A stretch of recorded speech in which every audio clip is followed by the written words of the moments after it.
Arunima Sinha was a national-level volleyball player from Uttar Pradesh, India, chasing a paramilitary job in 2011, which is a normal plan until fate starts behaving like an untrained editor. On the night of April 11, she boarded the Padmavat Express from Lucknow toward Delhi to fix a mistake on her CISF call letter. In the crowded coach, robbers tried to snatch a gold chain her mother had given her, and Arunima fought back because some people are born allergic to surrender. They overpowered her and threw her from the moving train. Another train on the parallel track turned the night into a before and after. She was found the next morning and taken to Bareilly District Hospital, where doctors amputated her left leg below the knee to save her life. The cruelty did not end with the surgery, because soon people began asking whether her story was true, as if bureaucracy had decided trauma needed paperwork and a hostile comment section.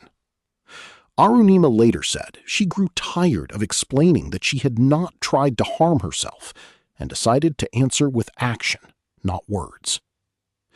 In the hospital, while learning that pity can be almost as heavy as pain, she read about Mount Everest and chose the most unreasonable reply available.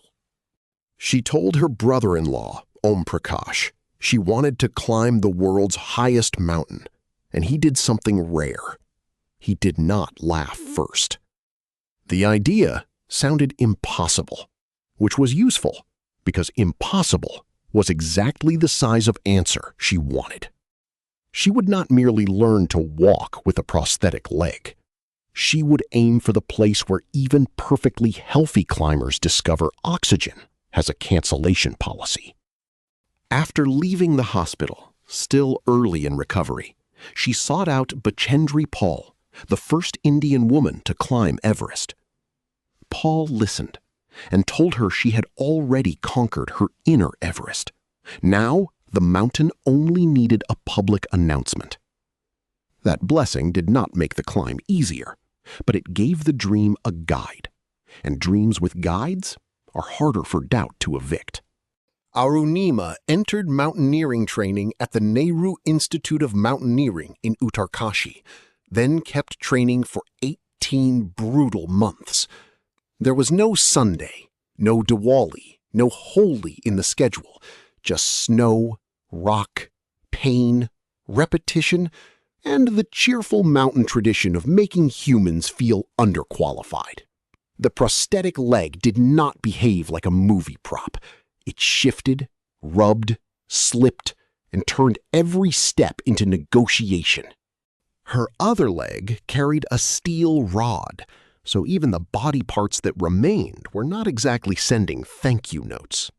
She climbed smaller peaks, learned to carry weight, acclimatize, fall, get up, and treat fear as information instead of an order. By 2013, less than 2 years after the train attack, she joined the Tata Group-sponsored Eco Everest expedition. The expedition began on April 1st, 2013, because apparently the mountain did not find the whole plan dramatic enough already.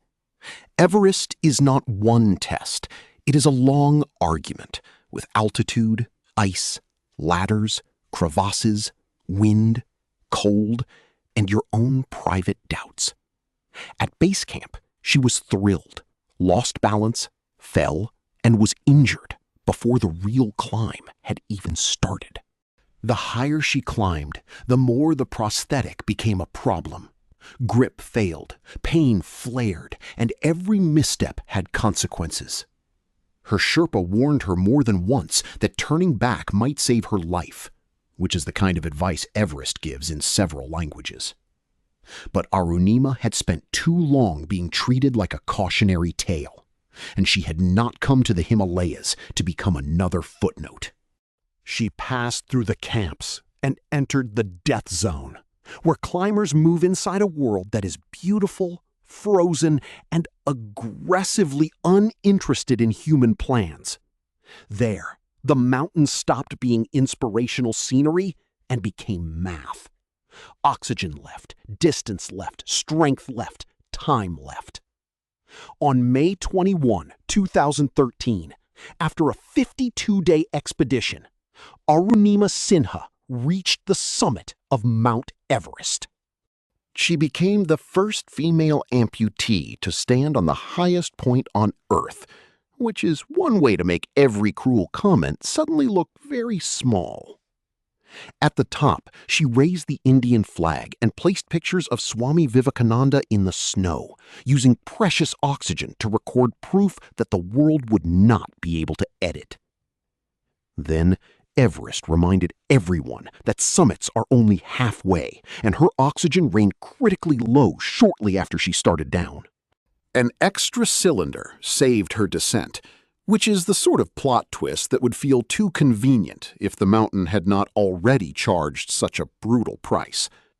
When she came home, the headline was simple, but the meaning was not. The woman people pitied had climbed above pity. In 2015, India awarded her the Padma Shri, and she also received the Tenzing Norgay National Adventure Award. But Arunima did not turn the summit into a glass case. She turned it into a doorway for other people. She worked toward a free sports academy for poor and disabled children because her answer to being underestimated was to build a place where others could train past other people's assumptions. Later, she set out for more of the world's highest peaks, carrying the same message from mountain to mountain. Pain did not magically make her stronger. Pain is not a coach, and trauma does not deserve a trophy. What mattered was that Arunima chose what the story would mean after the worst chapter had already been written. And that is Arunima Sinha, so oddly human that when the world tried to reduce her to loss, she replied with crampons, thin air, and a summit photo from the top of everything.